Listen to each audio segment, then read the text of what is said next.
Toledo's blessed with this wonderful riverfront. And instead of all being industrial and private and forbidding, it can now be the center to attract and welcome people together.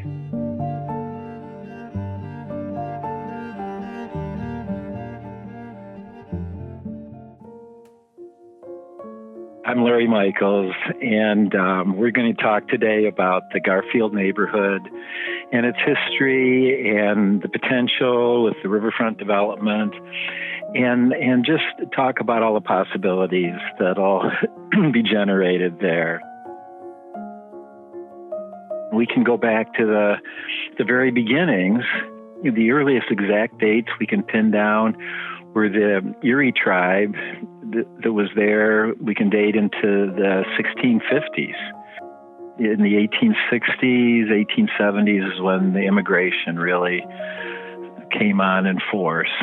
And so that's when the neighborhood began filling in.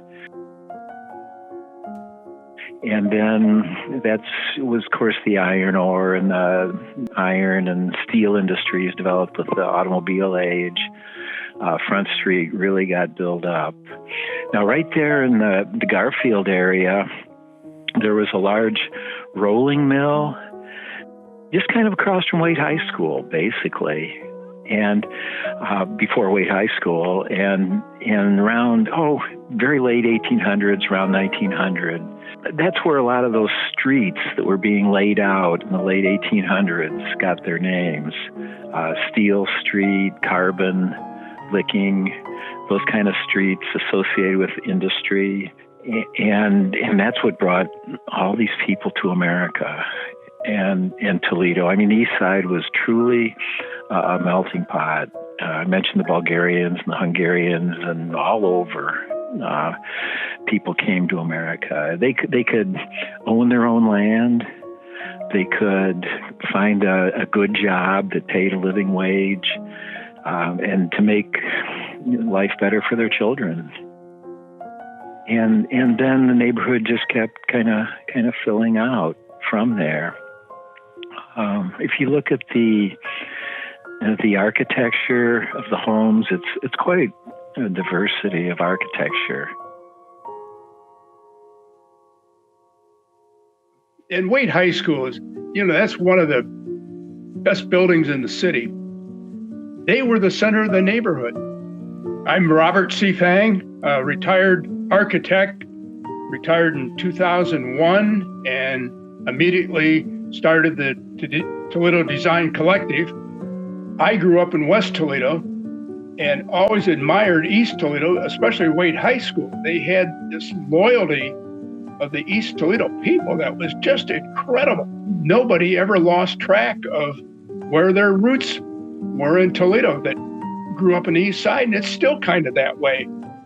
It was a strong, very, very strong neighborhood back when I was in high school. I remember playing football and playing over at Waite Stadium. It was a wonderful neighborhood. There were car dealers on Main Street. There were, drugstores. There were J.C. Penney was there. Woolworths was there. It was pretty remarkable.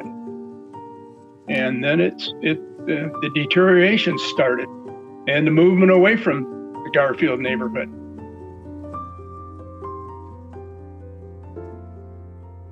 In the 70s, things really started to disintegrate as a lot of the big companies left Toledo. And just for example, in the East Side, LOF, Libby Owens, employed thousands. And they're in Rossford. And in like 20 years, those thousands of jobs just all disappeared. Just the houses then became more run down, and then became a lot more renters, and rental properties, and it's been really a steady decline.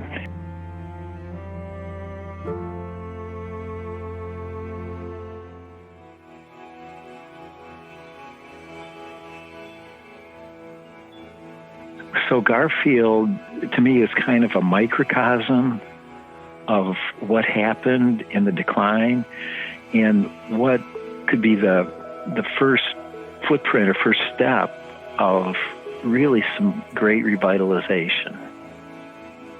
The housing stock, as all our surveys and that are showing, there's some good bones, some good housing stock. And, the Marina lofts aren't family dwellings. Those are for singles and young marrieds. And wouldn't it be neat if those people could buy a house or buy property in East Toledo in the Garfield neighborhood? Gosh, just think of 360 apartments there, people together and making contact with each other and shopping and going over to the Metropark.